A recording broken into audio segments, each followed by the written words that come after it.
So how do you look back on the tour then? Is it everything that you thought it was going to be?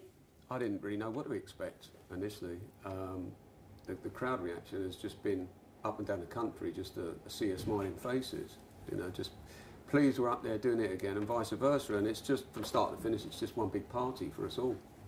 Were there any sort of specific highlights at all? I mean, you know, looking back at the tour across the UK, anything in particular, special moments that you remember? I think, like everyone, you know, I was just amazed at the reaction, because prior to that, obviously we did the May-June tour, which sold out. Pleasantly surprised. You know, every night was a highlight. Just the affection that the audience showed as soon as you walked on stage. The whole place was just on its feet, and you know, massive applause. You think, well, I don't really want to screw this up now. You know, let's not play anything. Let's just enjoy the applause and thank you very much and walk off. You know, so every night. I mean, it's you know, I don't mean to conceive. Every night was a pleasure, and what more can you say? And what kind of reactions, you know, if any, that you remember from the fans themselves afterwards? What kind of sort of things did they say? Can you remember anything in particular? Oh, yeah. I mean, generally it was either one of apprehension before the show or just about time, you know, that we've been waiting for this for a long time. And, you know, obviously Paul had made his decision that sadly he didn't want to join us, you know, and he's very successful in his own right, so why should he, I suppose? But we gave it a lot of thought, and it's a testament to Paul's songwriting, you know, my dabbles in it, and the musicianship of, you know, Rick, myself and Paul, that has stood the test of time, and, you know, the audience wanted to hear those great songs again. Well, let's talk about those songs. I mean, if we can, from your point of view, you know, let's talk about the set list, Bruce, and you know, the kind of way that you actually, you know, the four of you put the set list together. What was your kind of your train of thought with that? Well, there's just so much to choose from. I mean, it's a great position to be in. Again, you know, it's wonderful songwriting, and you know, 6 albums, etc., plus, you know, some cover versions. It was very much, we all brought a list to the rehearsal room. But we're not Bruce Springsteen, you know, we can't play for 5 hours or whatever. So, you know, obviously there was cross-referencing, you know, like David, you know, chose certain tracks and we chose the ones that communally, you know, we all agreed we wanted to play. And there was just a question of sifting through the rest, you know, and we came up with a set. But the great position is, you know, next time round it'll be a totally different set. So, yeah, that's how we came about it, really. That is the great thing, because you've got so many more songs to kind of choose from. But let's talk about maybe any sort of like specific ones on that tour that you were performing that, you know, were sort of special to you, and playing them again as well with the others. Yeah, that's quite difficult to answer, because I mean, every night it was a pleasure playing all of them. I mean, there was what, 20 odd songs in the set. I said 3 or 4 encores or whatever, and because we haven't played those songs for 25 years plus, it's not that, oh God, not that one again, you know, can't wait to get to. So every number was a real pleasure. I mean, obviously there's highlights, but yeah, every one, there's not one I could say, oh, well, I'm glad that one's out of the way. Were there any songs, though, that were, you know, specific sort of highlights for you, that you did enjoy sort of playing for whatever reason? Well, it's you know, the opening called All My Cons. I mean, Tube Station, obviously a bit conceited because I like the bass line. But you know, it's kind of turned out to be such a big-headed opinion, but they're just all great songs, so a pleasure to play them all again. Let's talk about, you know, the kind of let's talk about, you know, the other 3 if we can, and you know, what they kind of sort of bring to the, you know, collective melting pot that is From the Jam. You know, not only as a musician and what it's like to play with them, but also as people as well. You know, give us a sort of a flavour of them as people. Let's start with, you know, your old compadre, Mr. Rick Buckler. Well, I mean, Rick, you know, what can you say? He's a great drummer. I mean, first and foremost, it's great to have struck up our friendship again. I mean, over the years we've kept in touch with the Christmas cards, etc., and, you know, see you sometime for a beer and the odd phone conversation, but that's kind of been it. So it's great to, you know, renew our friendship, and, you know, since May, whenever, 06, it's just been a barrow load of laughs, you know, and of course on stage, well, it speaks for itself, you know, what a fantastic drummer. And what about him as a person as well? What's he like as a person? Got to be careful. They could edit this. he's just a great guy to be around, you know. I mean, obviously on the road, you invariably go off with someone or other, you know, and do a bit of sightseeing or a bit of drinking or whatever. So we're not in each other's pockets all the time. But when the band come together, and I mean, what's good about this from the Jam is that all of us seem to pretty much go out at this moment in time as one. You know, we all go out and do the same things. You know, that may, depending on how long or not we go on for, it may dwindle. But, you know, no, Rick's just great to have around. You know, he's very good company and very level-headed. What does Russell kind of bring to the party? Well, a lot. You know, he was a big Jam fan. He came to the London Brighton show in '82 as a young whippersnapper, I think. You know, he's admired the band for years. And there we are at Brighton Centre last year, and he's fronting the band. You know, he's just got a great understanding for the songs and what they mean to him, and I think that comes over on stage. And finally, Dave, as well. I mean, of course, you know, I mean, but back in the day, it would have been just the three of you. I mean, there's four of you this time round. What does that sort of extra man sort of like bring to the melting pot? Well, obviously, he's a very talented player. He obviously brings second guitar and keyboards to the band, which in turn obviously means that, you know, it opens up the repertoire. We can play a lot of the songs that we didn't say in the Jam days. You know, Strange Towns and a town called Malice, etc. You know, when you're young, you know, bits and pieces like that. A lot of what Paul did on guitar, you know, we've never been able to reproduce for obvious reasons, because he can only play one instrument at a time. But with Dave there, it just gives us a much more, I know, accurate feel for each tune, you know. Plus, he's a good egg. How does this band sort of, I mean, can you sort of stand back and be objective for me? I know this is sort of difficult, but, you know, what are the sort of unique selling points of this band, do you think? Selling points? Yeah, well, you know, what makes this band sort of like special in its own right?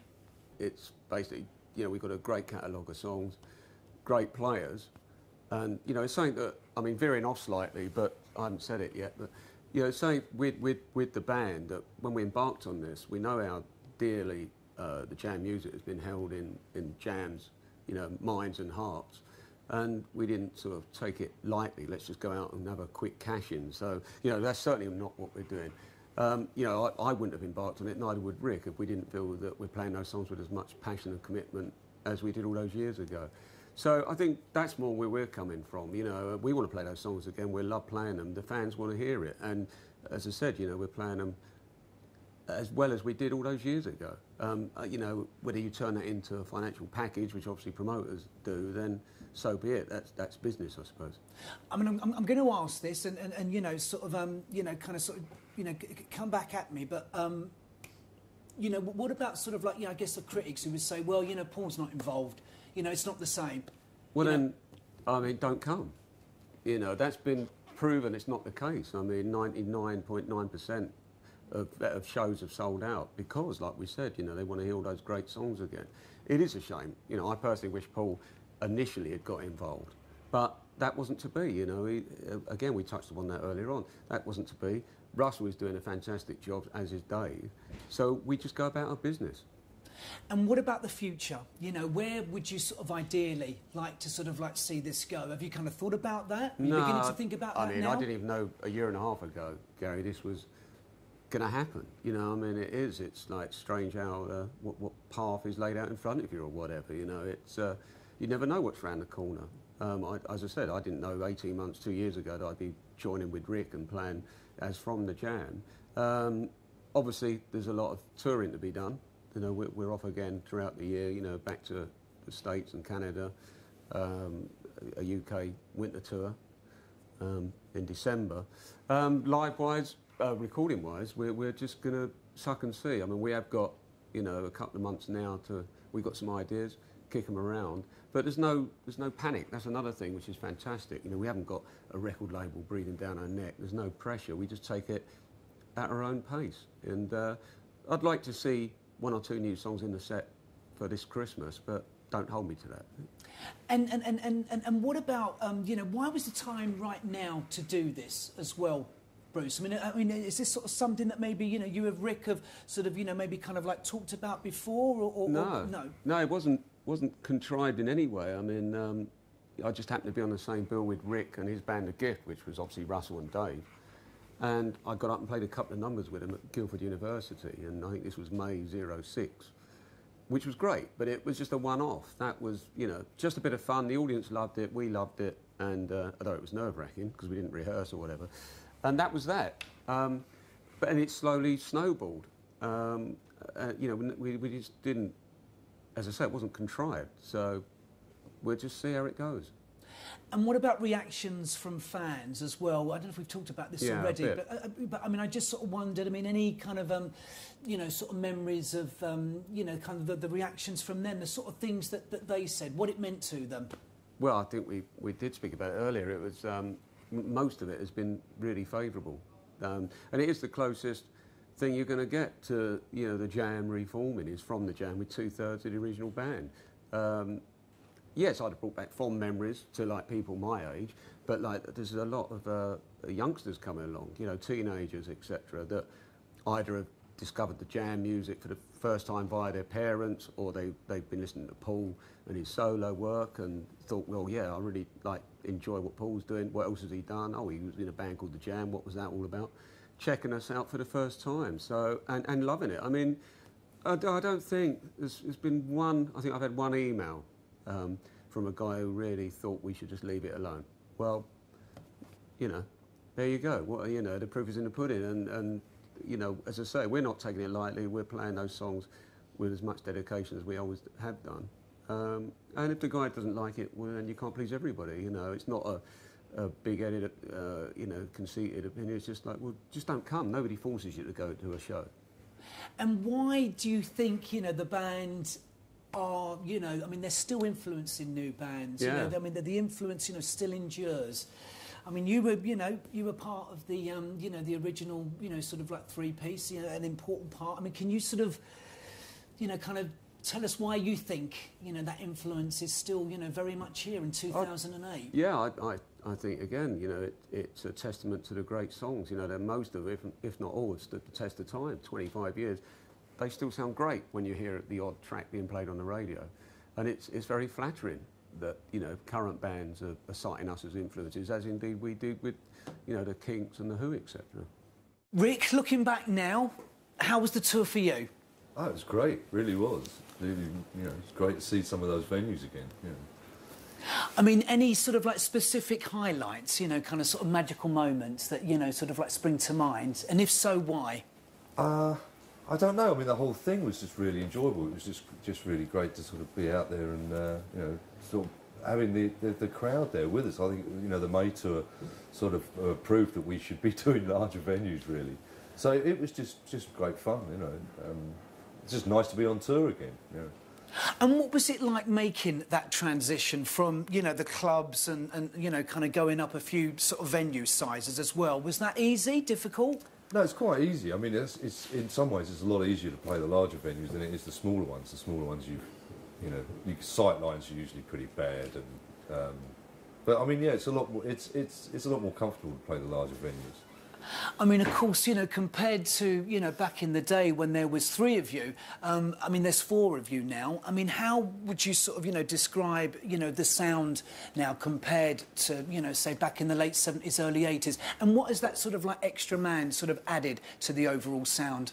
I think we always had either keyboards or backing vocals or something going on with us in any case, but one thing that we didn't explore was having second guitar. And obviously there's a lot of parts on the record that just couldn't be, you know, brought across live. So it sort of gave us that opportunity to explore that side of it. And I think I think it worked really well, because a lot of people would, you know, because of the 25-year sort of holiday, if you like, would relate a lot of what was going on the record. And I think that really meant that we could put those extra parts in. I mean, I'm always fascinated to know, you know, what's going through an artist's mind, you know, before going on stage, and also that period of being on stage as well. You know, let's go back to that night in December at the Forum, if we can. You know, playing London, was that a big deal? Was there a sort of, you know, an element of nerves, perhaps, before going on stage? Yeah, I think there is with the London show. There's a little bit more pressure on there. I mean, it's usually the first 5 minutes, you know, just before you go on, that I don't like, because it's like you're neither here nor there. And once the show gets started, it almost seems to sort of whiz past too fast. you know. You walk off and you think, well, that was it, you know.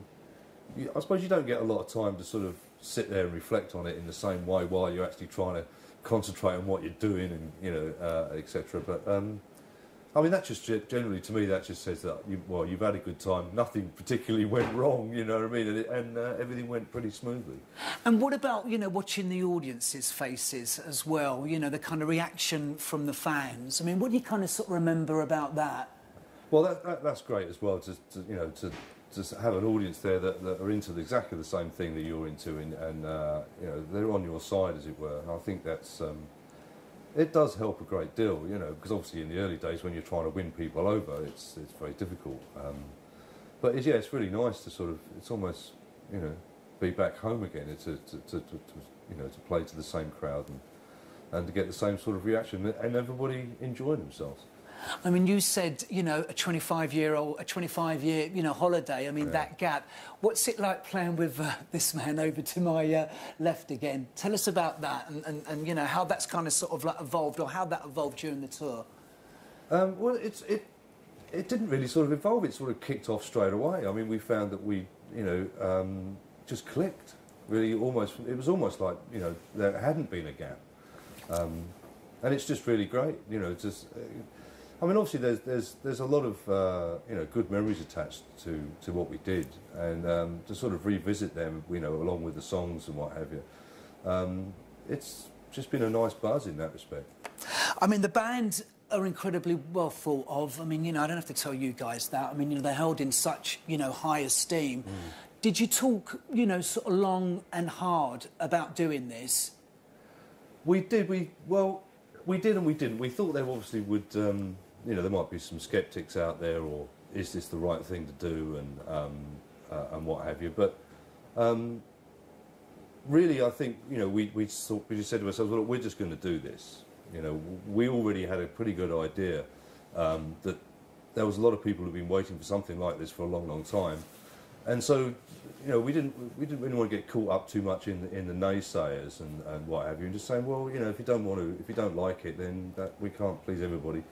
I think we just kept our direction quite clear on that you know, we were doing it for ourselves and for the fans who wanted to actually come and see it. And what about the you know, the criteria for choosing the set list as well? I mean, you know, 5-6 albums to sort of choose from. You know, I mean, how did you go about, you know, putting the set list together? That was a difficult one because obviously there's so much material to choose from. It was more a matter of what to leave out than anything else. I mean, there were some numbers that we felt that we just simply had to play. And having a fourth member, of course, means that, you know, we can do things like Malice with keyboards and a lot of the stuff from the later days of the Jam where there was, you know, a lot of musical augmentation to it as well. It's a nice problem to have, really, to think, well, which ones to do. I think it was a matter of, let's pull out our favourites, and then there's the bleeding obvious, I suppose, as well, which you've got to put in, and then we just chopped it down from there. And obviously we swapped the set around a little bit from time to time, but it is a bit of a dilemma, but a nice dilemma.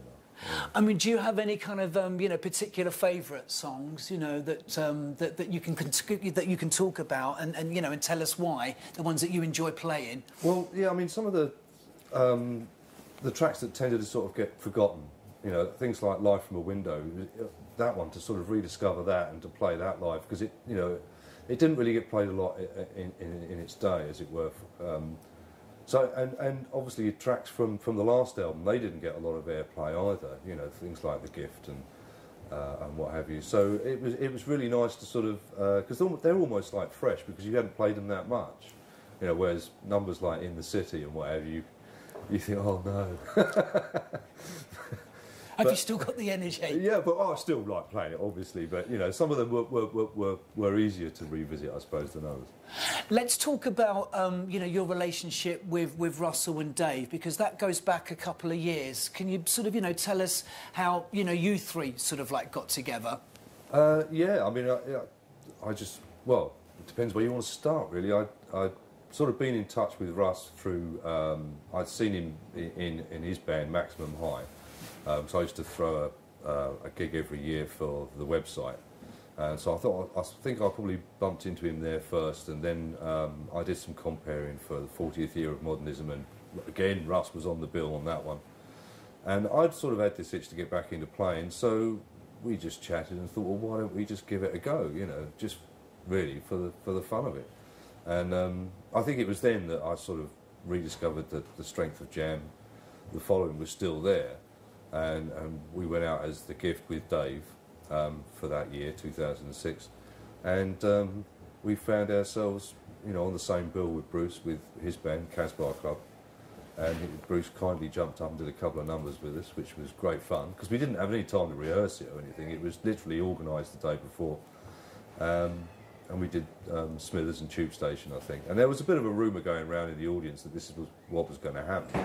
So that was a great buzz. So we sort of did that 2 or 3 more times, 4 or 5 times maybe, towards the end of that year. And in the end, Bruce was doing pretty much all of the set anyway. So we decided we'd have a rethink on this and, you know, take it forward, you know, to where we are now. Let's talk about, I mean, if we can, you know, if you can sort of stand back and be objective, let's talk about, you know, the other 3 and what they bring to the band as well, you know, I mean, not only sort of musically, but sort of as people as well. Should we start with Russell? Yeah, I think, well, Russ is great because I think he's got, you know, a lot of enthusiasm for the music. He's a big jam fan as well, you know, it's... and I think he takes the right tact on it, you know, he is his own man. I mean, I don't think he's particularly trying to sort of fill anybody's shoes, you know, too closely. I think he's got his own tack on it, but he also knows he's got a sensibility about the whole thing as well. So plus we all get on really, really well, and you know, Dave's a great addition to the band because, you know, he's a multi-instrumentalist. You know, he plays guitar and keyboards. Which, you know, I think that's just something that works. So, you know, why question it, really? I think it works really well. And I think the most important thing, the same with any band, really, is the hardest thing is to keep everybody together. And, you know, because we get on so well, that's not been a problem. We've had some great fun doing it. And what's it been like, you know, sort of playing with Bruce again as well, and also, you know, kind of hanging out with him? I mean, I know that you guys have always sort of, you know, kind of remained friends, haven't you? Yeah, we've always stayed in touch one way or another. But yeah, it's just really good to sort of, you know, do something again on stage. Let's talk about the reaction of the fans as well, and the kind of sort of range of reactions. You know, do you have any kind of sort of memories of, you know, the kind of things that, you know, that was sort of like said to you after sort of shows? You know, what it meant to people seeing you guys playing together again? Yeah, well, I think the most common thing is that you know, the fans have been waiting for something like this, and they'd almost got to the point where they thought, well, it's probably never going to happen, you know. So they're almost, you know, overjoyed that there is, you know, this has happened for them. You know, I think there's also, we found that there's sort of two types of skeptics. There's people who come along and say, well, I want to go and check it out, see what it's like, and I don't know whether it's going to work or whatever. And they're either reflecting that back to how they remember the jam, if they were an original fan, or what were their expectations, having never seen the band before, because obviously there was quite a lot of younger people coming along to the shows as well. But I think they all seem to be pleased at the end of the night when you talk to them. You know, it's and just the reaction through the forum and from letters that people and emails that we get. You know, I think it works. I think we've pulled the right string, you know. Did you feel that you had sort of something, you know, to kind of prove even more, you know, the fact that Paul wasn't involved in it, that maybe there was, you know, kind of more pressure? I don't know about more pressure. I think that it was... I don't know really what to say about that. I mean, we just really got on and did it, you know, in probably the same way that you know, that we'd always gone on stage and played. I think that, you know, the obvious ones were really what would the press think, and, you know, maybe what would new fans think, you know. I mean, I think the older fans had a comparison to think back on, and sometimes it was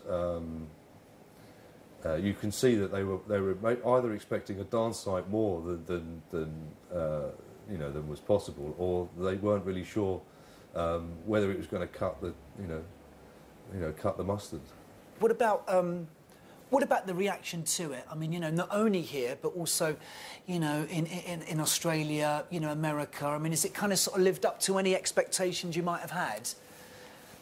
I don't know. It was difficult with Australia because we weren't sure really, because not having been there before, we didn't really know what was going to happen. But you know, once we were there, it was quite obvious that there was a lot of Jam fans who had emigrated out there, and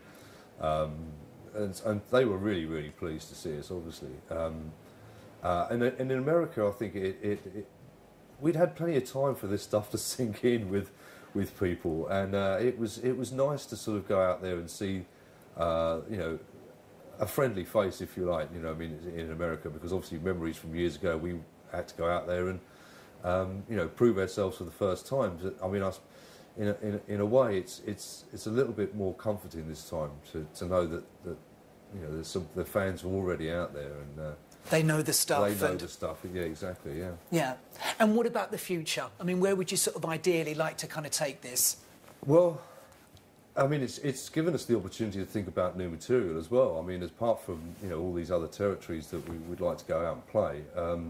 So that's just another aspect to it. I think we'll set some time aside and hopefully quite soon and see what we can do, really, because it's a bit of an unknown for us as well in a lot of ways.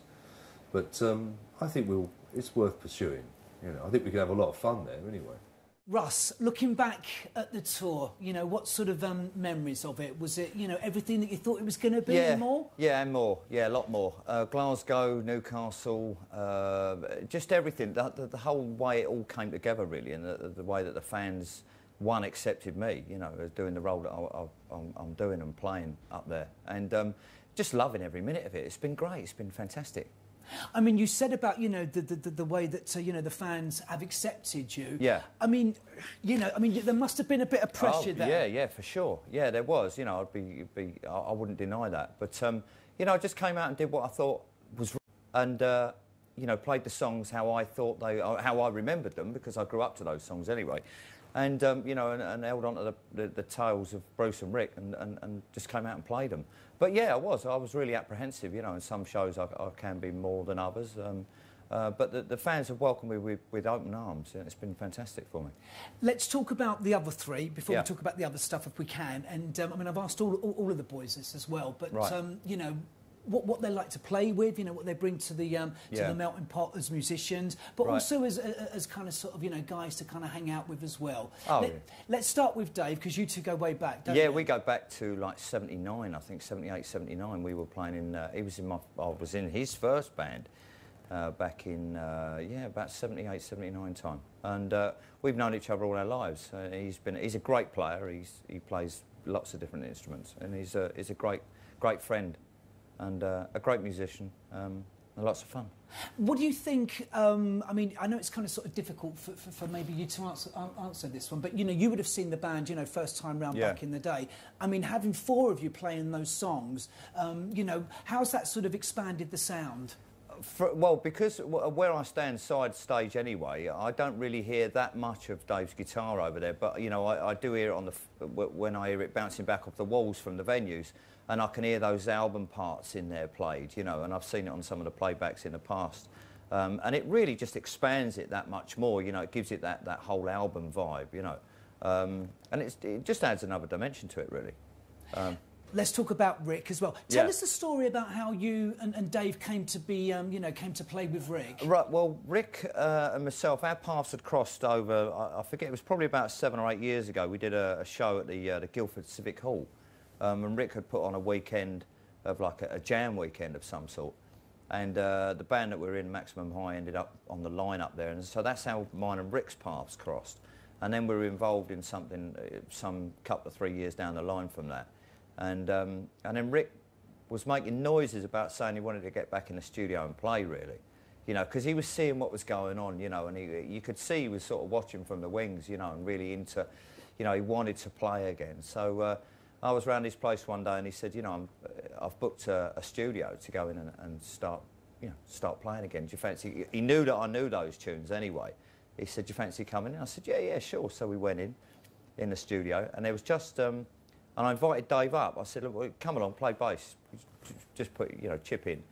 And the first song we played together was, I kept it on a level playing field, and it was So Sad About Us by The Who, of course.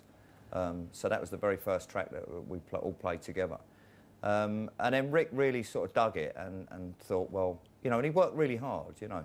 But as he said before to me, it was like riding a bike, really, you know, just getting back. But he had to get back up to real fitness because obviously in the Jam days, you know, they were out playing so much. They were really, you know, athletes in what they were doing. And, you know, he worked really hard at home, and we went in the studio a couple of times a week. And that's how it progressed, like that, really. What's he like to play with, and what's he like as a person Great. as well? But he is. He's a lovely, lovely fella. Really friendly guy. Very genuine. Really nice bloke, which is how I always perceived him anyway. But I think I know him so well now, it's hard for me to comment on what he's like, you know. We've had a lot of fun together on the road. As a player, he's very dynamic. You know, he's great. He's wonderful to play with. He's very easy to play with, very simple to play with. But he's just great. He's a great all-round fella, really. And what about playing with Mr. Foxton? You know, what does he bring to the table, and also as a person as well? Can you try and sum him up for us? Yeah, I have to watch out for him on stage because like he's just all over the place. You know, he literally flies around everywhere, and his bass lines are just fantastic to play with. You know, they really lock in.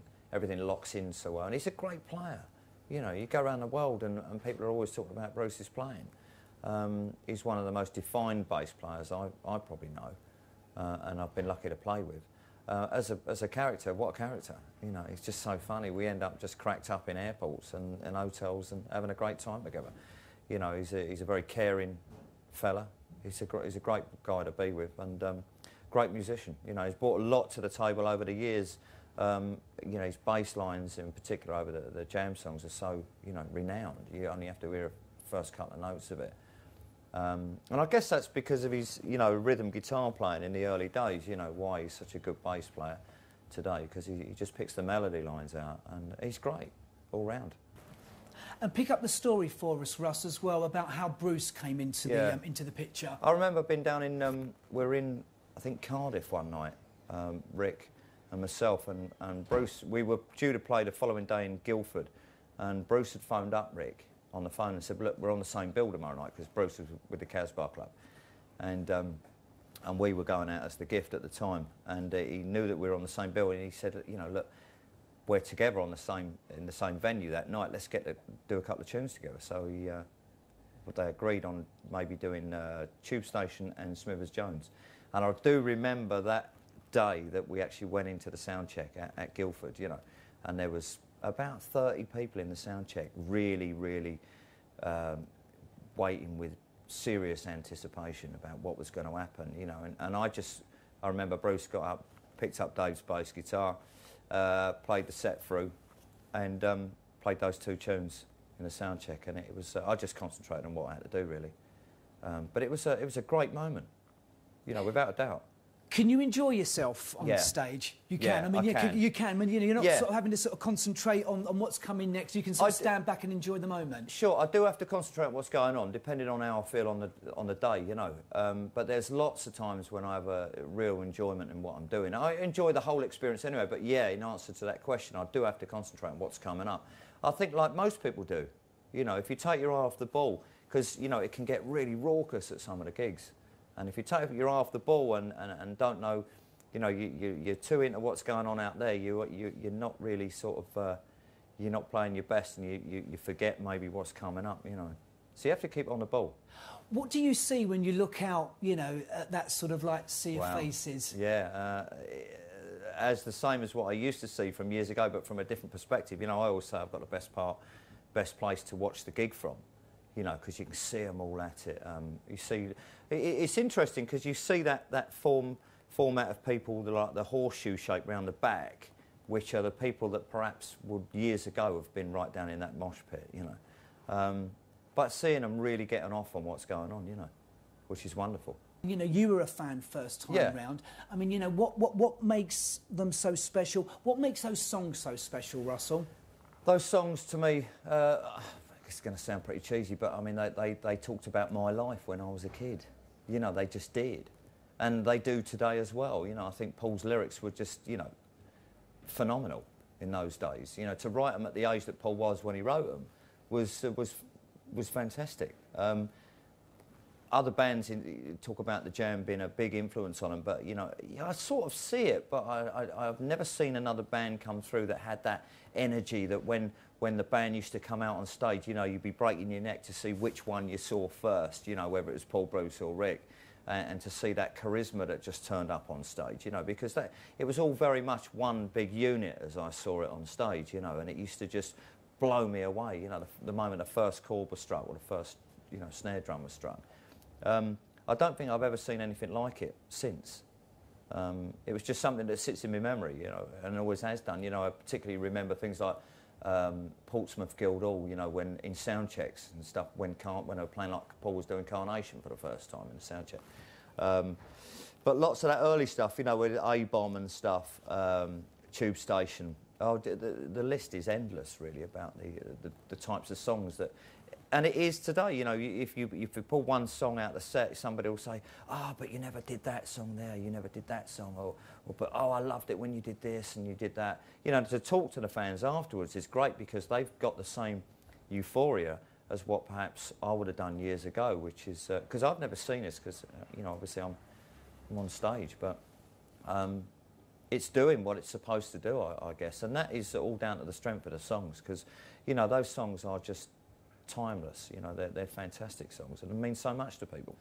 What was the, tell us how the choosing of the set list came about for that last tour? For the last tour was really down to our own personal taste, really, I suppose. You know, we put in what we really liked, what tunes we really liked, and of course there was, you know, what the fans would like as well, but yeah, what we really enjoyed playing, and we would sort of variate it throughout the course of the tour.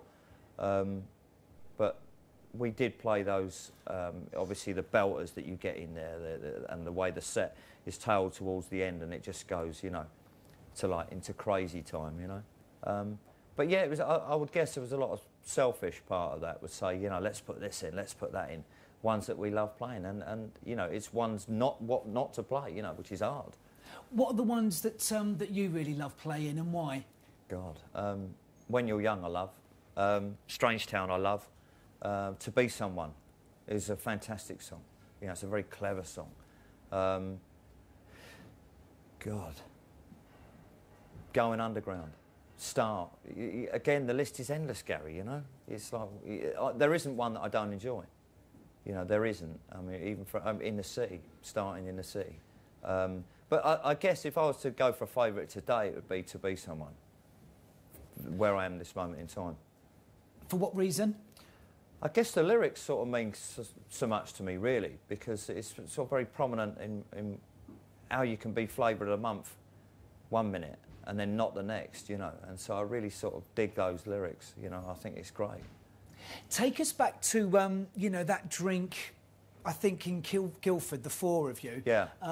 And, you know, the sort of how the idea came about, you know, the four of you sort of doing this. Yeah. And, you know, maybe, you know, what your initial expectations were.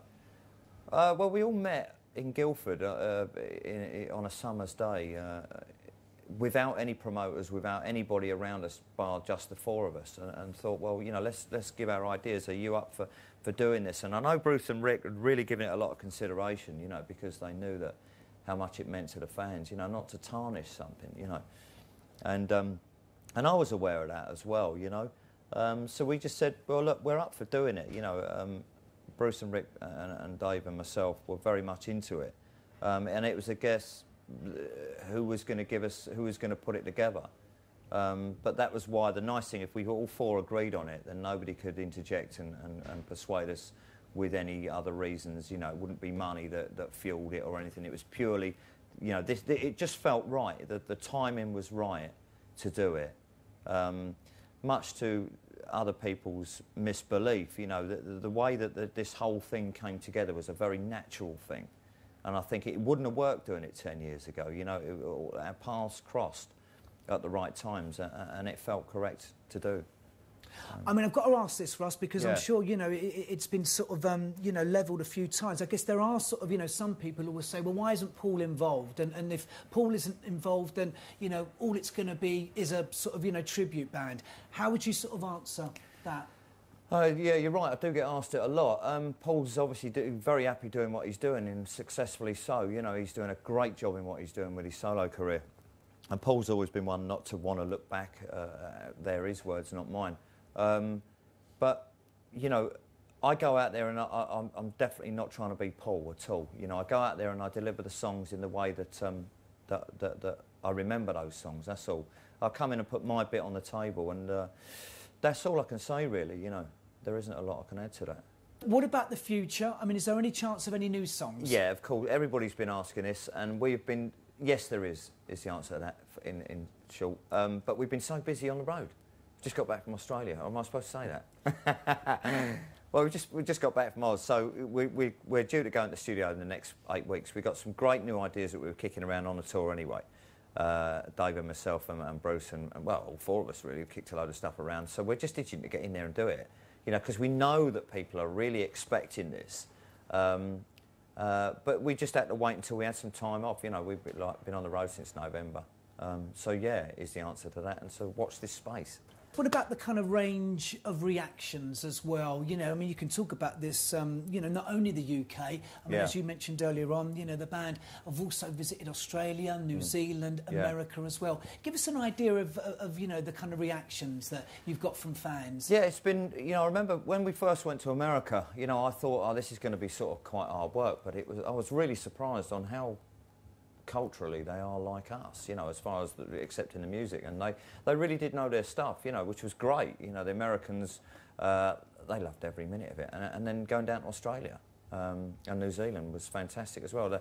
So I didn't really see any difference between the fans throughout the world. It's always been the same, you know, and you'll get people come up to you and say, you know, you don't realise how much this means to me. And I say, I do. And they say, no, but you don't. I say, no, I do understand how much this means to you.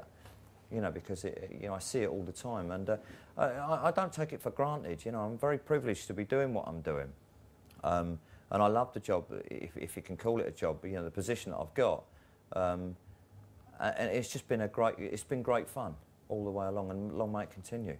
Mr. Moore, bit of respect. Let's look back at the tour, and you know, we'd love to hear, you know, your kind of sort of memories about it, really. You know, what were the sort of special moments for you? Yeah, I think it was kind of overwhelming, the whole thing, really. And it didn't matter where we were, whether it was sort of Glasgow or Plymouth or London. We had the same sort of feedback, really. And it's the fans that did it for me. I'm a fan myself. Russell was a fan, so I feel privileged to be doing what we're doing. But everyone's saying the same thing. Man, we've waited 25 years for this. It's great to hear those songs again. And it feels like the songs sort of belong to the UK population, you know? That's how it feels. I mean, you describe yourself as a fan, you know, so what was it like for you, you know, to be sort of playing alongside, you know, especially kind of Bruce and Rick? I mean, can you sort of describe that for me? It's surreal. So, you know, I can remember being 17 years old, driving up to Stafford Bingley Hall in a 1600E Cortina, listening to Sandinista, you know, on the way, and being really excited there for the sound check and talking to the guys, and then meeting them at Portsmouth, seeing them in Brighton, last show and that kind of thing. And it just feels really, really weird to me, sort of 25 years on, to be up there doing it with them. And they're a massive influence on us then, and the music's still an influence on us today, you know. I mean, modesty aside, you know, back in the day, the Jam would have been a three-piece. I mean, there's now four of you in this band.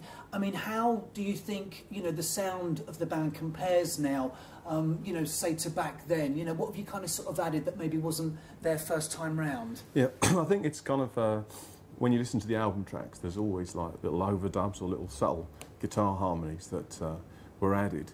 And what we've done really is gone back, listened to the originals, tried to sort of hear those little things that were added and put those on. And it's sort of, I suppose it fills the sound out a little bit more than before. And also, we've been able to do some different things, songs like That's Entertainment and stuff.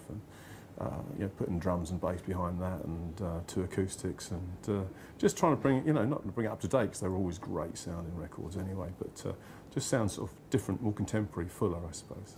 And what were your sort of favourite songs, you know, looking back in the set? Were there any in particular that, you know, you might have enjoyed playing, maybe perhaps more than another one, and if so, for what reason? I really enjoy playing The Gift, you know, and it's not a song that I heard the Jam play a lot live, but it's such a simple song. Love the lyrics to it. It's almost anthemic, you know, when it breaks down, and you see, when we fire the song up, you look in the audience and you see people going, oh, as if to say, you know, I remember when this came out, and hands in the air. Just a fantastic, raucous tune. Love it, really simple, and hits them right between the eyes. Let's tell people the story of how, you know, this all came about. You know, for people who might be watching this who don't know, you know, give us a sort of sense of the history that you and Russ have, and how, you know, kind of Rick got involved and you started playing together, and then Bruce coming into the picture. Yeah. Well, depends how far you want to go back, really, because Russ and I, I suppose we've been playing in bands together since 1982, so we're not as young as we look. And going back a few years, I used to play with Russ in a band called Maximum High, which is sort of Who songs, and just a great fun band. Rick saw us playing one day up at Croydon Fairfield Halls, kept in touch with us, and just sort of felt inspired to get out playing again. Gave Russell a call. Russell gave me a call. Do you fancy coming and having a jam with Rick Buckler? And I thought, well, you know, where do you want me? What time? Sort of thing. And that went on from there. And myself, Rick and Russ went out as The Gift, and just essentially did sort of small clubs, had some fun doing some jam songs and stuff like that. It was wonderful. And then, as if by accident, Bruce's band, the Casbah Club, you know, with Mark Brzezicki and Bruce Watson, were playing on the same bill as at Surrey University, Guildford. And something magic happened at soundcheck when Rick said, do you want to get up and do a few numbers, Bruce? So I remember him going up, putting my bass on and playing a few tunes, and there was grown men crying in the audience. It's weird, isn't it?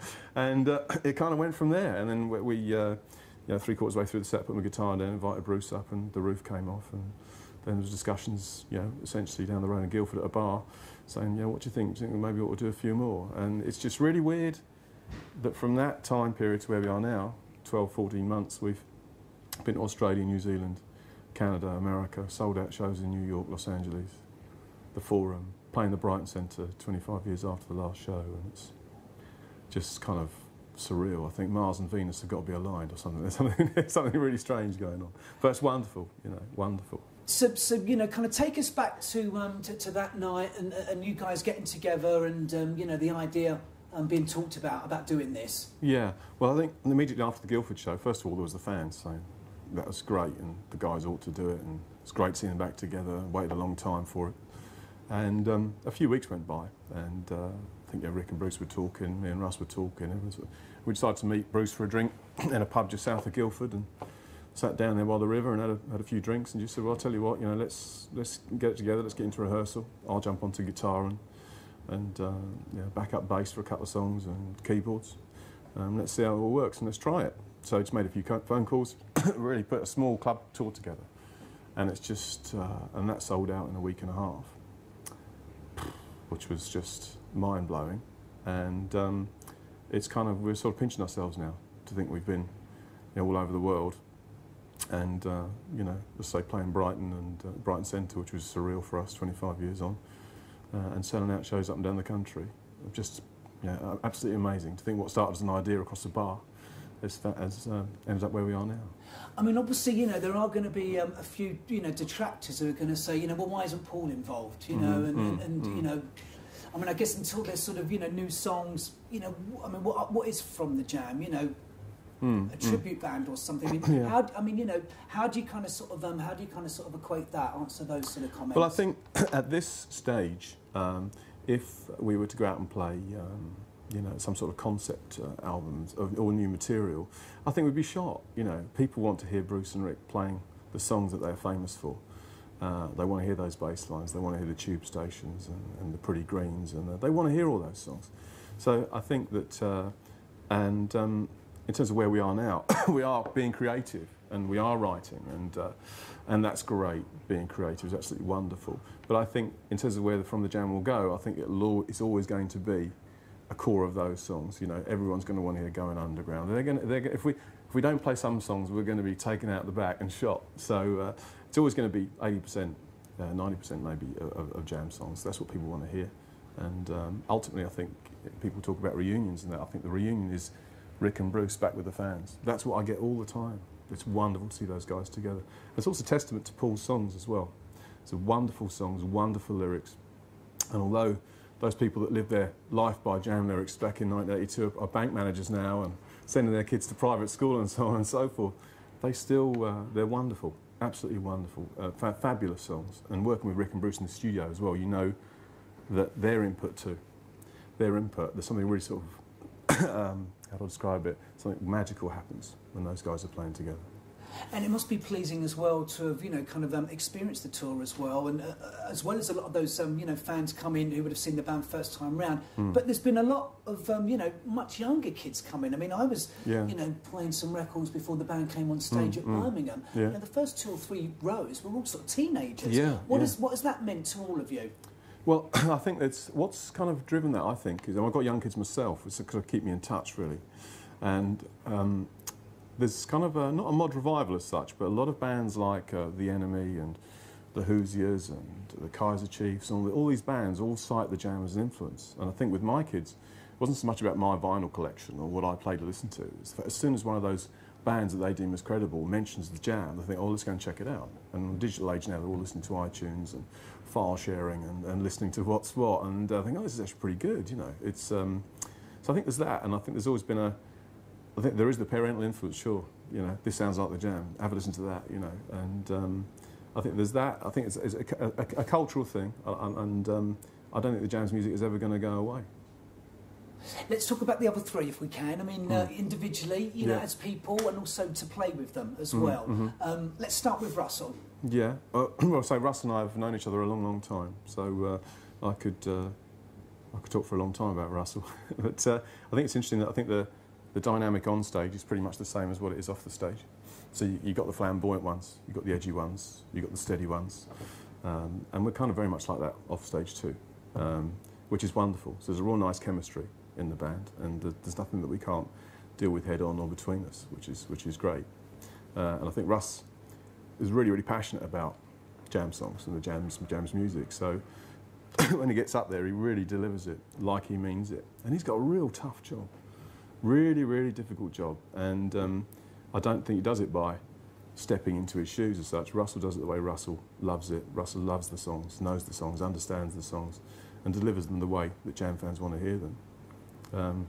Rick, I think, is just a wonderful guy, wonderful player. And all those little idiosyncrasies about his playing makes Rick what Rick is. And him and Bruce looking at each other on stage, and the understanding that they have is incredible. I'm a bass player myself, but Bruce really digs in on those strings, man, really thumps it out, you know. It's incredible. And got a very unique playing style, which is terrific to work with. And just noodling around with ideas and stuff like that. You know, the guy's a great musician and stuff. So I think it's kind of an interesting chemistry, and I think hopefully, I can't see it. I think it's going to have longevity. Got a lovely chemistry between the guys. Well, let's give people a taster of you know, the Jam story from your perspective. And I mean, we've got to start by going back to Woking. Right. Who wants to kind of kick off, really? I mean, it was Shearwater Secondary School that I think it all started there, didn't it, Rick? Yeah, that's right. And the usual gigs at the youth club, and you know, then the workingmen's clubs, and you know, building up from there. And it was just lots and lots of local work. We were working all the time in those in those days between '74 and '77. Most weekends we'd be out playing, wouldn't we? Yeah. So yeah, usually sort of like you said, sort of dodgy late night drinking clubs like Michael's in Woking and that. Just enough money to get. It was, yeah, just enough money to get some stage clothes together, about £5 a night or something, wasn't it? Yeah. What would have been happening, sort of music-wise, you know, pre-punk? I mean, just kind of paint a picture for us of, you know, what would have been happening. Well, there was a lot of mega bands about, wasn't there? There's sort of, you know. Well, yeah, all the Yeses and progressive rock, that sort of thing. So the gap between the sort of the sort of new bands and you know, local venues was huge to what was actually happening in the music industry, and I think that that really sparked off what happened, especially in London, because there, at that time, 76, 77, there was a really lively set of gigs going around. There was a lot of really good bands. This is prior punk. I mean, this was sort of... I mean, feel-goods and that. Yeah, were about, weren't they? Pub rock scene, I suppose. So everything was there, set, ready to go for when the punk scene hit the, you know, actually hit the scene. And the feel-goods, you know, were an important early influence on all three of them, weren't exactly. they? Yeah, I mean, I mean, apart from doing, because of the sort of gigs we were having to do, so hence you've got to play Beatles covers and etc. Was we included a couple of feel-good tracks in our set eventually, didn't we? Yeah. Like Checkbook was one. And, so what memories about, you know, kind of coming up to London for the first time, you know, just before Paul had seen the Sex Pistols, those early little victories, what would they have been for the band? Well, yeah, it was quite a move for us, because we were making our demo tapes and what have you, and sending them off to the Big Smoke and getting no reply, you know. And even though we were doing quite well around the clubs, you know, around Surrey in the south of England, eventually we just had to say to ourselves, well, look, we just got to go into London. We just got to play these gigs in London, even though the money's rubbish and what have you. So there was quite a jump for us. But I mean, we sort of, I suppose, quite luckily arrived at the right time, because there was, like I was saying earlier, there was a big you know, movement with live music, and a lot of bands playing to their own audiences is what we really wanted. You know, for years we'd sort of played to you know, working clubs type audiences and things, and to actually find places where we could have audiences of our own age group was fantastic. You know, so it was a good time, quite exciting, really. And what kind of collective influences were going into the melting pot, you know, kind of pre-Paul seeing the Pistols as well? What sort of things? Kind of musically, you know, the image as well. You know, where did all of that come from? Well, I mean, obviously for John, it was easier for him to try and get the lads some work if we looked sort of semi-smart as opposed to jeans and T-shirts. So that, you know, obviously that's the money we earned from these small shows, Michaels and stuff. We, you know, we sort of bought, you know, the same shirts. Kipper ties, I think, was one cracking error. Still got them? Yeah, I think I have. You have? I use it on my boat now as a sail, you know. Well, we even had white bomber jackets at one point. I mean, like not great look, but it helped John. We were experimenting, really. That was the... It helped John, though, get some work at least. You know. I think we wanted to set ourselves apart from everybody else, and that was one of the things that we felt, you know... was a way to do it. It was a way to do it. And it just went along with the type of music that we wanted to play, and it all just try and get ourselves as much work as possible, really. And what kind of covers at that time? Would Paul have been writing any original material by then as well? Would that have been in the set? Was there? Some of it was. Well, I mean, we did a hell of a lot of covers because that's the way we got the work. I mean, you know, there was a lot of Chuck Berry stuff in there, and Beatles and all sorts, really. That was the majority of the set. This is why it was great to find out, you know, that we could have our own audience in London, because then we could start playing a lot more of our own material. Yeah. And I think when Paul saw the Pistols, that really changed his view on how to go about songwriting, because up until that point, a lot of it was very sort of Loving by Letters and those sort of songs that were more Beatles. Yeah, they were more sort of Beatles influence, weren't they? Right, and then once I think Paul discovered that, then we could put an edge on it. Which, do you have any, you know, kind of defining memories of him coming back from seeing the Pistols at the Lyceum, and you know, memories of what he would have said to you about seeing this band? I know he was very excited about that, you know, actually seeing this scene. So that sort of, I suppose, it just gave us impetus to say, well, look, we've got to go into London and sort these sort of venues out for ourselves. I mean, we'd really outgrown the workingman clubs and stuff. You know, we wanted to move forward musically, and I remember one gig, I think Shearwater Community Centre, where the audience were just like that, you know, with their fingers in their ears. It's too loud, you know, turn it down. When's the bingo coming back on, you know? And you kind of know at that point, let's move on. Time to move on. Yeah. They're not digging us, and, you know, we're not really enjoying this either. Yeah.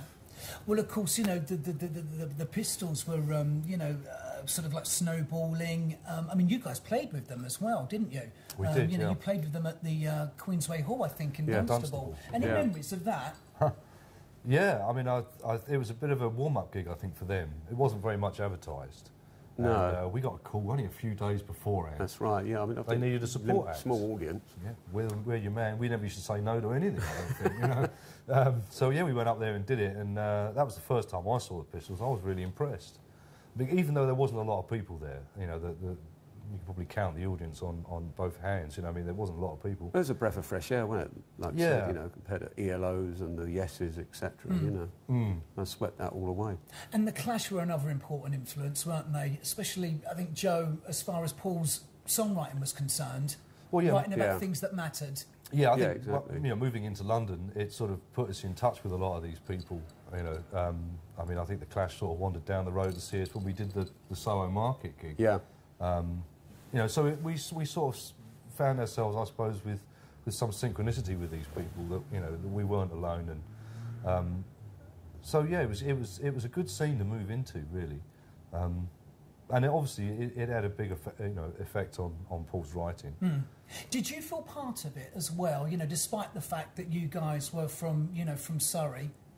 I mean, did you kind of feel like outsiders at all at any point, or?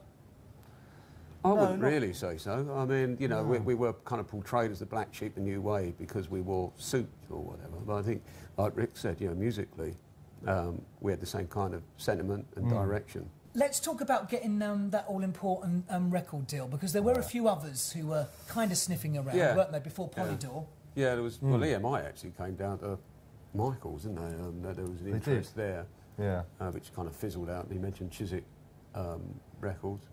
I think there was a general vibe that this was obviously something new that was happening in the music scene, so every record company had to sort of have a look at it in a serious way. And have their band. Yeah. So there was a lot of that going on. Because Chris had missed out on the Pistols and the Clash as well. He was pretty determined. Not good if you're an A&R guy, isn't it? That's right, yeah. Well, he certainly redeemed himself with you guys. He came to see us, I think it was at the Marquee when he came along. Yeah. I know that he came back a second time at the Nashville. I remember that, but there was a lot of sort of scurrying around, I think, from those sort of people at the time. And really, it's like the Mersey beat scene, or whatever. They're Beatles, didn't they, or whatever. What memories for the recording of this album?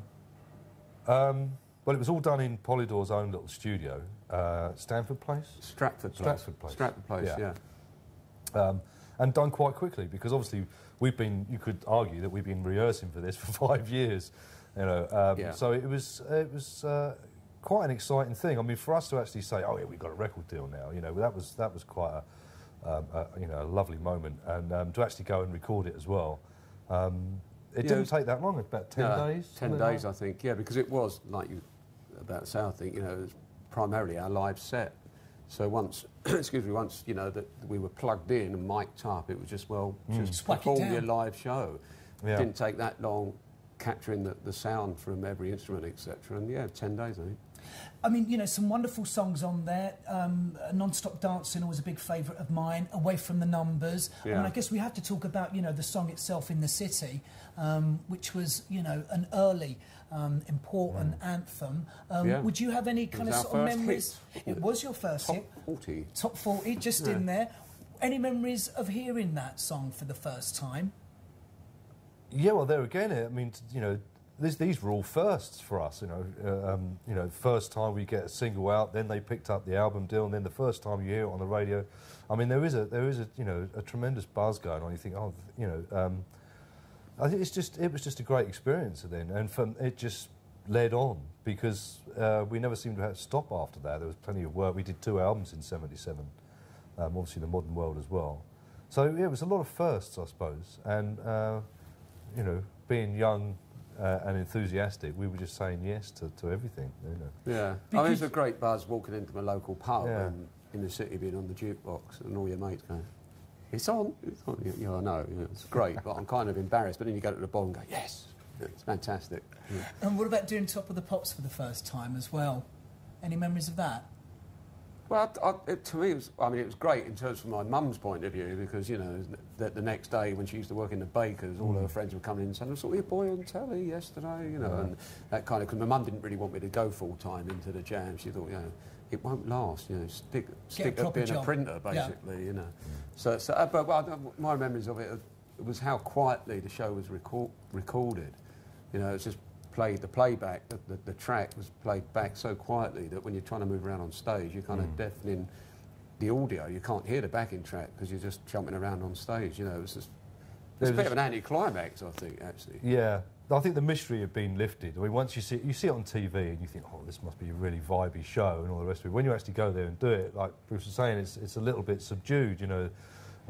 So you see it from the other side of the fence, which sort of took the thrill out of it, I think, for us a little bit. I mean, because you did tour with The Clash for about half of their tour. Yeah. What happened there? Well, I think there was quite a lot of things going wrong there. I mean, the PA wasn't particularly good.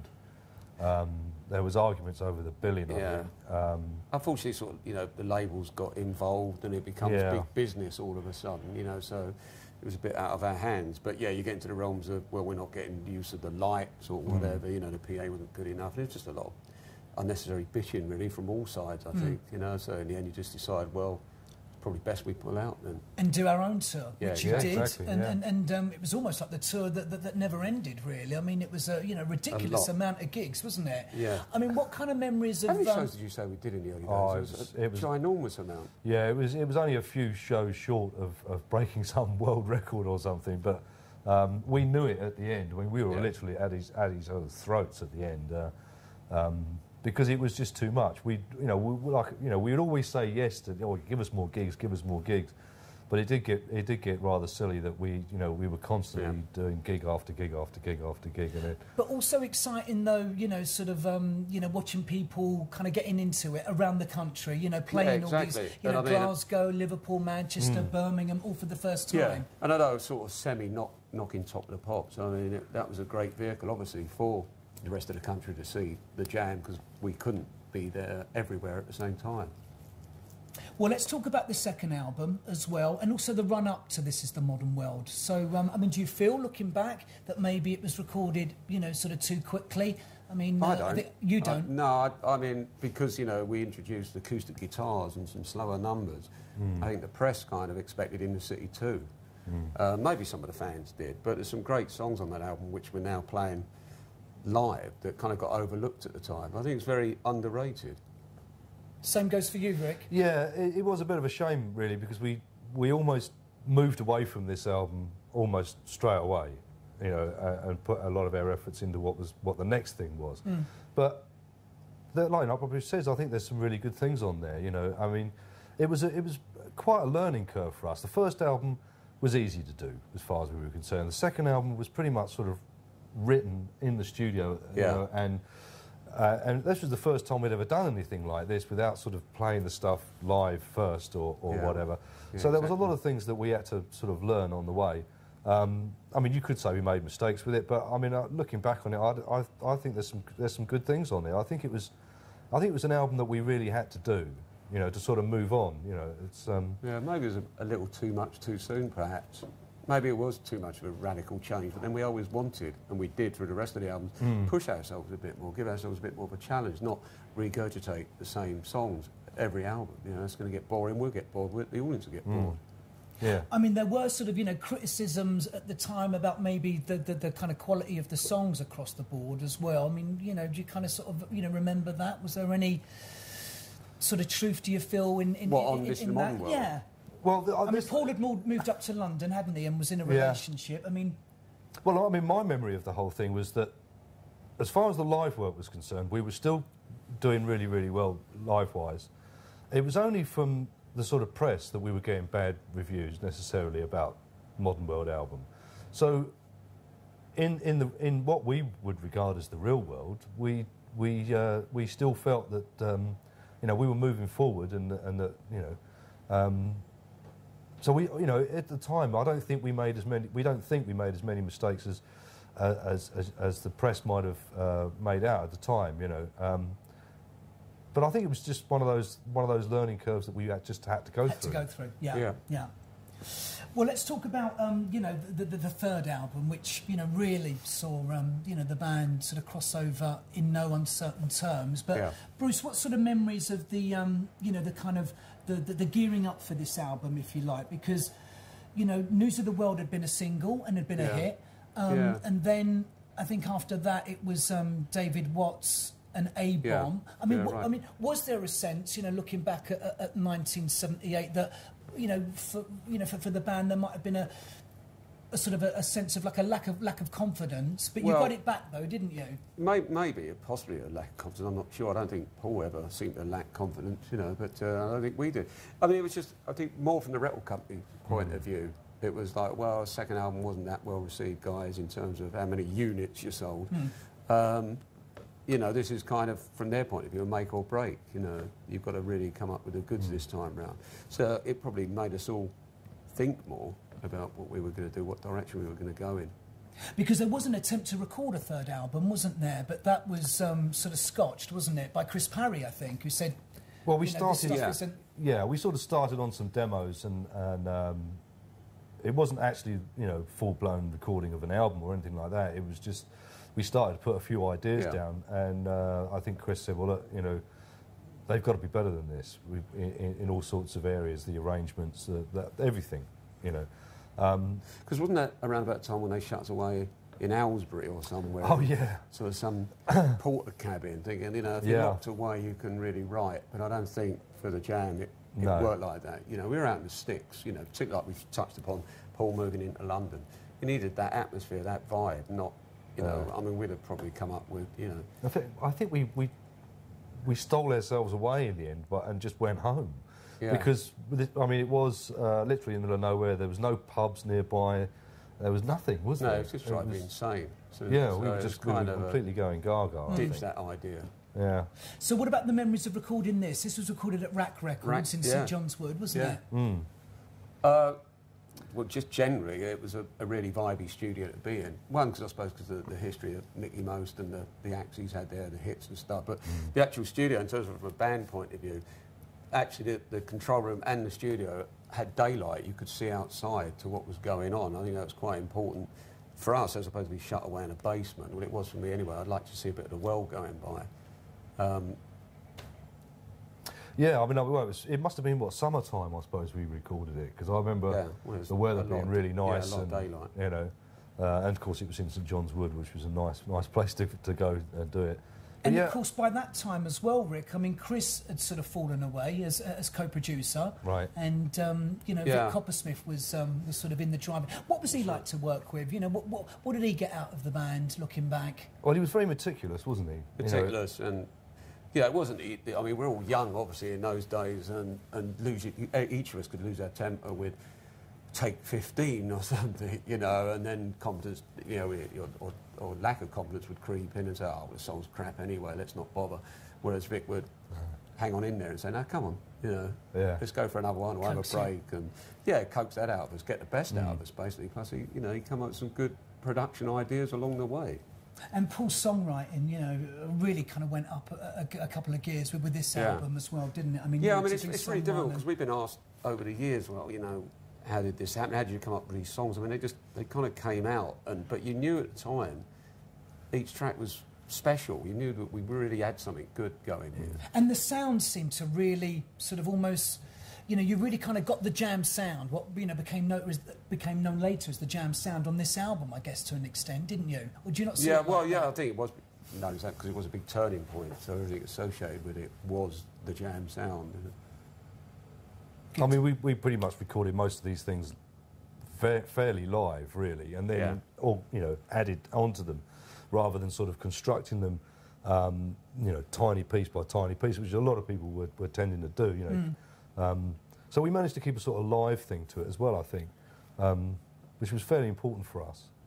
I mean, not long after the release of this album, I mean, there was a kind of a wave of bands who were, you know, not only influenced by, you know, but by the Jam, but I guess influenced by a lot of the bands that influenced you as well. What did you make of all of that? You know, the Chords and the Purple Hearts and Secret Affair and... Well, obviously, I think a lot of bands, you know, you know, the Clash, the Pistols, us. We'd all found our own direction, our own sound, and what have you. And I think, and then the punk thing had split into like several factions. And I think people were forming bands as, you know, were their favourites. I think that's one thing that had something to do with that. But it was nice to see other groups sort of almost picking up what you were doing as well, and carrying that on in their own way. I mean, there was some other really good acts. So it all sort of started to snowball around that time. And what about the sleeve? What memories of the sleeve? Whose idea was it to kind of put on? I mean, I guess the sleeve was a sort of a mirror of a lot of the influences really of the band, wasn't it? You know, the Motown, the Ska album. Yeah, that's exactly it. Yeah, our first logo and stuff. Yeah. And then, of course, after that came that wonderful run of singles, you know, Strange Town and When You're Young, and, you know, the Eton Rifles as well. You know, did you really feel, sort of like looking back at that kind of sort of period, that, you know, you really were at the top of your game, pushing yourselves? Yeah, pretty much so, definitely. Yeah, I mean, it was always an ongoing thing, I think, for us. You know, it's difficult when you're in that position to actually know where you are, you know, and to see it from an outsider's point of view. We used to read press about other bands and think, well, they're all doing really, really well, and we're not, or something. But it's just really difficult to gauge that yourself. Apart from when you do the live shows, and, you know, and that's when it really came alive for us. Yeah. About, you know, with the audiences, etc. What memories of those gigs, you know, round about that kind of point as well? I mean, I sort of remember it. I don't know if you guys are the same, but I mean, not at all shows, but at some shows there was almost like an air of violence that was never too far away, especially when you went out of town to see bands. Did you find the same? Yeah, I think there was a lot of a lot of stuff that was that the press had written about in London. You know, like the spitting and this and that and the other. That people sort of, they read it out and then they thought, well, this is the way to react at these particular gigs, which wasn't necessarily the case, you know. So there was a bit of a hangover from that, I suppose. Yeah, I mean, our audience, you know, unfortunately was quite blokey, wasn't it? Yeah, yeah. And I think if you get like quite a few geezers together, that looks quite intimidating. There's a lot of anyway. testosterone Yeah, flying around. exactly. Yeah. What about memories of recording Setting Suns as well? You know, all mod cons have been incredibly well received. You know, sold very well as well. I think got to number 6, I think. Did it? Yeah, I think so. I mean, what memories of the recording of this album? Am I right in saying that a lot of this album was actually written in the studio, or certainly evolved in the studio? Yeah, I mean, my vague memory is like, you know, Paul had an initial idea, he'd whack that down during the day as a sort of a glorified demo, and then Rick and myself would kind of slave through the night and try and you know, work out what we were going to do with it and take it from there. And Paul would come in the next day and we would record that track or whatever. Yeah. Right. I mean, musically, though, as well, you were sort of also bringing in other instruments with this album. Yeah. I mean, it was quite challenging, that, I think. You know, I think I was even had to go on a cello on one of those tracks, you know. I cut quite a sight with a cello between my legs, I can tell you. And wasn't there, didn't you have to raid the fridge at some point for we'd done smashing some wine bottles? Was that for Setting Suns, or? Yes. Yeah, we meticulously wrapped them all up in plastic, and we were going to smash it against the wall, and I tried to do it in time to the track, and it didn't work out that way, and we spent the next 2 days picking up glass. You're a drummer, isn't it? You can't hit it in time. Yeah. What track was that? Was that on this album, definitely? I think it was, because it was Townhouse. You credited? Was it Saturday Kids, or...? I can't remember. I mean, there's all sorts of things that we do, that, you know, standing on plastic cups for tracks and recording silly things like that, and I mean, it was just nice to be able to experiment, to try them. Yeah. I mean, even how silly they might sound. I mean, we ended up spending one day recording a fly, didn't we? Yeah, that's right. Buzzing around in that album, was it? But, yeah. But hence the large studio bills. What about working with Vic on this album as well? What sort of memories of working with him? I mean, he obviously sort of happy for you to sort of, you know, to kind of experiment and try new things as well. Yeah, I think it was you know, it was a matter of trying to move forward, evolve the sound, evolve the way that we were moving without sort of being stuck in any particular musical rut, which was always a challenge, I think, from one album to the next, or continuously. But Vic was a great help in as much as that he was very meticulous and he'd keep everything, and we'd work things through, and a lot of the groundwork for the arrangements and whatever, especially with the setting suns, were done the night before. I was going to say, was Smithers on this? Yes, it was. Because, yeah, you mentioned that. I mean, it was his idea to bring in the small orchestra on it and stuff, you know, and do all the scoring. Didn't they? Yeah. Yeah. Well, that was incredible to watch. You know, one of my better tunes being scored out. You know, did I write that? You know. Well, let's talk about this album. This, I think, was recorded... It is one of yours, dear, yeah. This album was recorded... Oh, yeah, look, I'm on it. Yes. Look, it must be you, it is you. This was recorded at London's Townhouse, wasn't it? Right.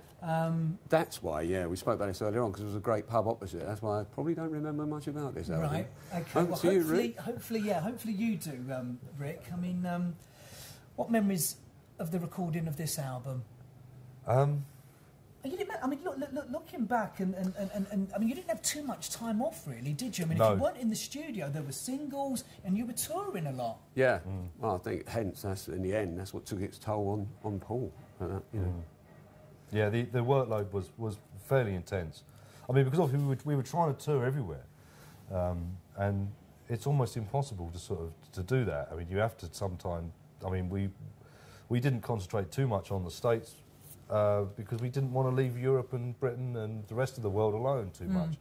So it was always very difficult. I mean, that's probably one reason why we didn't actually tour Australia and New Zealand, was not for any other reason than the fact that we just didn't manage to find the time to do it. Yeah. You know, it's one of those things that you want to get around to doing. We never really did any work in Northern Ireland either. Well, no, it was just getting blown up at the time. Yeah, there was that as well. There is that, bombs and things, you know. I mean, something that we have sort of missed, of course, was, you know, the band's first #1 single in, you know, Going Underground. You know, you guys were out in America we're on in the tour, States, yeah. Can you pick up the story for us? Well, I think we were going down like a lead balloon in a lot of the States. Did they just didn't get it at well, the time? East and West, you know, like the New Yorks and LAs were pretty good. But when you start coming further in, and Texas, I think, was where we just decided we'd all had enough. You know, we got the great news that Going Underground had gone straight in at #1. So we thought, we're going down really badly here. Let's go back to England and enjoy... And revel in the moment. Exactly. Enjoy the moment. So that's what we did. Yeah. You know. And it's still the same now, unfortunately. What about the you know, the kind of recording, and also, you know, the kind of influences that were going into into this album? You know, because I mean, some of the tracks on it are very funky, aren't they? There was a funk influence. There was a Beatles thing going on. Yeah, you know, I mean, that's probably because we were listening. The single that never was. Yeah. Yeah, I mean, obviously, well, you know, at one point we listened to Revolver quite a bit in the car, so that's probably how certain tracks evolved, I should think. But more the Northern Soul thing, again, I think probably emulated from Paul. Yeah, and finally, the band's, you know, the band's last album, you know, The Gift.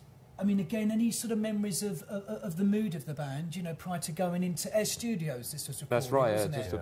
above Oxford Circus, hence the track Circus. You know, I'm that imaginative. What should we call it? Where are we? Oh, a circus then. Yeah. You know. It was quite a hard time, I think, doing the album.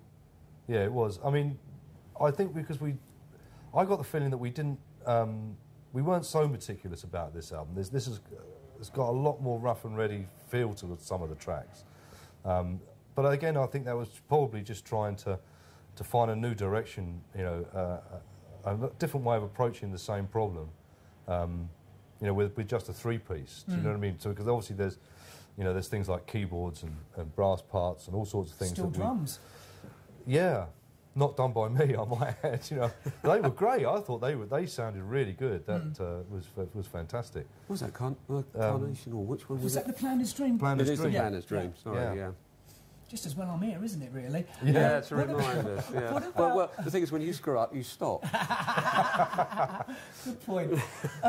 What about the mood of the band at this time as well? Would you kind of sort of remember that? I remember Paul McCartney being in it. Yeah, he doing Tug of War. Actually, he was quite a big fan of the band. So that cheered us up. Yeah. Apart from I was leaving one night and... just coming out of the studio on Oxford Street, and there was I'm sidetracking here, but anyway. Go on, sidetrack away. But there's some fans were coming across the road and looking in my direction. I thought, probably want my autograph, you know, and was just about to say, who's it to, you know? And they walked straight past me, and there's Macca behind me, just coming out. So, all right then, I'll move on. Slunk away and went down the tube. I'll let him have his moment. Yeah. What about the sleeve for this? The photos. Was it Twinku? Yeah. Yeah. I mean, it's basically the running on the spot idea. So that's what we were doing. We were just running on the spot and just taking those shots. And these were taken on the roof, I think, of the studio. Yeah, we didn't quite, because it was right on the very top of the building, wasn't it? Overlooking. It was very precarious up there. Yeah. And what about the touring at that time as well? Because it got very big by that period, hadn't it? I mean, I think you described, yourselves in your book. You know, it was almost like a small army when the Jam went out on the road. Yeah. I mean, everything was pretty much like a well-oiled machine by then. You know, everything pretty much ran as clockwork. We knew what we were doing 6 months in advance, and to find that there was this end point was very strange that you were heading towards, but couldn't quite believe. Did you sense it at the time that he wasn't happy? Well, you can misread, whether Paul was happy or not. Sometimes a bit tricky to decide really his mood. But I think for me there was a period in Japan that he was seemed particularly down. That could just been like, sort of missing home or whatever. But there was a lot of pressure on all three of us. Yeah, in Japan there was just like a lot of pressure from all of us. So it's difficult to read whether Paul was just feeling that, like the songwriting side of it. Oh, it's like a treadmill. How can I get off this thing? Or whether he was just missing home the usuals, like we all do in a band. It's great to be in this privileged position, touring the world and playing fantastic music, but you do miss home. It's like anything. So it was difficult to gauge really how Paul was feeling. So, but obviously the ultimate, when it came to the conclusion that Paul did want to leave the band, I was like Rick, well, very upset about it, to say the least, but not totally surprised, because you kind of could sense, if you now looking back on it, you could sense, well, maybe it was because of that period or the pressure, etc. And he also wanted to change musical direction, with the Style Council, and he wanted to work with different musicians, so that's what he did. Do you feel, that the band, still had, sort of a lot of ideas, within that sort of framework of the... Yeah, I think it was too soon to call it a day. Again, I've said it time and time again, but I would have preferred to take 6 months or whatever time you needed off for all of us, and then come back to it, refreshed hopefully. But Paul being Paul, he'd made up his mind, and I'm calling it a day, and that's it, full stop. So subsequently, what was the mood of that kind of final tour? Would you kind of sort of, I mean, it probably was one of sort of mixed emotions, I guess. I mean, almost a celebration, but also, the end. Yeah, it was a real roller coaster, because obviously you're very high from 5 nights at Wembley or whatever. Each night you're coming off stage. We played brilliantly on that tour. I don't know if we just thought, well, we've got the final point to prove or something, but we all played brilliantly on the tour. And yeah, you mixed emotions, because obviously we still would meet the fans that wanted to after a show, and they'll all be saying the same thing. Well, why are you in tears? Why are you calling it a day? And I'm in tears the other side. I don't know. Very mixed, very mixed. Yeah. I mean, it didn't totally sink in with me until afterwards, until we finished all those shows. Yeah. Delayed reaction. Yeah, it was very much so. I mean, we had, we still had the gigs to enjoy and that work to do, which was like, was brilliant. But it wasn't until afterwards that for me, I suddenly realised, that the Jam had been a big part of my life right from school days, right the way through all this, and all of a sudden it wasn't there. So that was. But like I say, it didn't really sink in totally until afterwards. But I guess, the great thing is that... 25 years later, we're back. 25 later, here we are. But, that unfinished business, right. But the great thing is that, the band are held in such high esteem. I mean, being constantly name-checked by, sort of new bands coming up. Yeah. I mean, that must make you sort of, feel... It's very flattering, isn't it? Yeah, I think you did your job. Yeah, I think it's great that other, more contemporary bands have got something out of it as well. It's in the same way that when we looked back on the things that influenced us, that we obviously gleaned, ideas and etc. from that. So I mean, it's like Bruce says, I think it is. It's very, very flattering and very nice to hear that. Yeah. Very proud, to have been part of a great band. Yeah, that really meant something to people, touch people's lives. And this, of course, came out, I think, after the band had split, hadn't it? Yeah. This was basically the last album that we were contracted for. So this is what Actually, happened. wasn't that out at the same time? I might be wrong. I seem to recall that. It was out the December, January. But it was a way of sort of fulfilling the contract without actually having to make a new album. Was to give them a live album, which in a way it was probably quite hurriedly put together, I think. I sort of wondered if there was, kind of one memory, kind of looking back at that sort of period, sort of 76, say, through to 82, that kind of instantly springs to mind that for you, sums up, what was special about the Jam. What would it be and why? I think one thing is that we were always on the move. We were always doing something. There was always a direction to go in. There was always something. There was a reason. There was, and it just rolled on continuously like that. And I think that was one of the overriding memories that I have of that period. I mean, there was nothing boring about it at all. We really felt like we were on a mission and fulfilling it, I think, to most part. Bruce, for you? Well, pretty much totally agreeing with Rick. It was.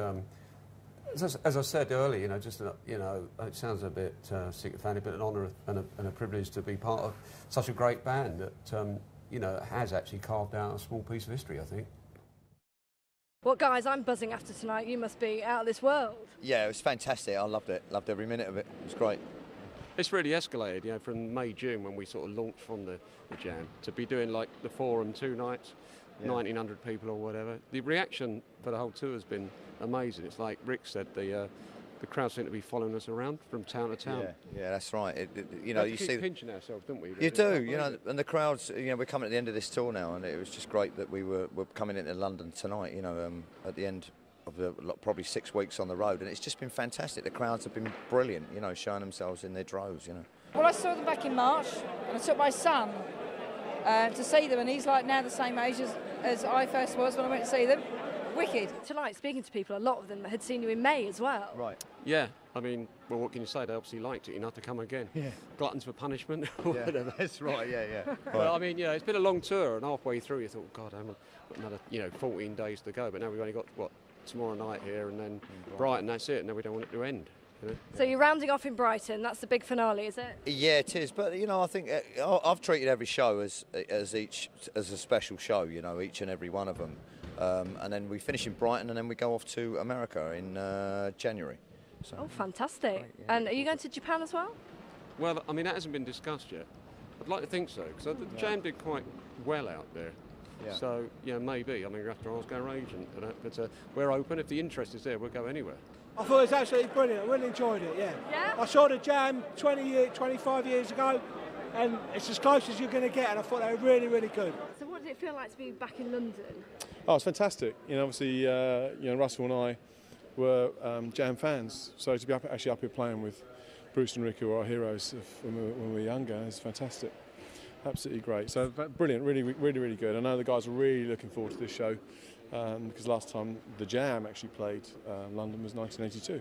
Brilliant, really good. Really good. They come here for Take That. Yeah. Well, you got a lot more than Take That. No, seriously. On the underground. Seriously, what do you think? I think they're brilliant. So you're here again tomorrow night? Yeah, we're doing 2 nights at the Forum here, so we're looking forward to tomorrow, and I think another fun-fact evening. And then you round off in Brighton? Yeah, Brighton, and that's a very special place for Bruce and for Rick, because that was the last ever show they did with the Jam, and in December the 11th, 1982, so it's almost 25 years to the day, and we're going back to the same venue. That'll be a bit spooky. Yeah, I think it will. I think it's been quite an emotional evening, and we're really looking forward to it. And the whole tour's been pretty much packed out, hasn't it? Oh, it's been great. Overwhelming. Those songs are so ingrained in my psyche that to hear them played live by the guys that played it, the hairs go up on my arms, it's just absolutely mind-tingling. You're looking very sharp tonight on stage. Yeah, it was all right, wasn't it? Great. Not bad. I'm 52, Never, come on. Good turnout. Yeah, love the outfit, love the shoes, and quite a few of the audience were wearing similar things, actually. Were they? Right. Oh, wow. Well, there you are. No, they look good on stage, so I'm happy with them. No, they look fantastic. I mean, the vibe was just really exciting in here tonight, and I think it was that's how it used to be in the old days, because, you know, I remember seeing the Jam years and years ago, and it was pretty much like tonight. So how was it for you then, having seen them years ago and actually being here on stage? Oh, it's great. Obviously, it's not the first time that I've been doing it. You know, it's not the first date that I've come out, so it's been a gradual thing for me. But you know, every night's a thrill. Russell Hastings did a great job, I thought, much better than I expected. Yeah, he was incredible, wasn't he? It was incredible. Yeah, really recreated the Jam sound fantastically. You think the crowd tonight? I mean, there are obviously a lot of people that had seen you before years back, and are now here tonight, but some new younger people as well. Well, yeah, I mean, obviously, all joking aside, you know, I'm knocking on a bit, and you know, a lot of the original Jam fans are as well, and now they're bringing their kids along, because they weren't even born when the Jam were going, you know, 70, 77, 78 onwards. And it's just fantastic, because, I mean, there's a new audience for us to play to. No, they were loving it completely, and they knew all the words. Well, yeah, exactly, they did. Yeah, that's right. Yeah. You know, that's the surprise. You see, young kids in there that know the words and they are passionate about it, like the kids used to be years and years ago. You know, when the Jam were around originally. So it's been I'm overwhelmed by the whole experience, really. Well, brilliant. I hope tomorrow night goes well, and Brighton. Great. Then you can put your feet up for Christmas. Well, yeah, it won't be quite as pressurised tomorrow, because you guys won't be here. Yeah. We might secretly film you. Oh, no, well, don't tell us, all right? Yeah, don't tell us. Yeah. No, you were brilliant. Thank you. Thanks very much. Cheers.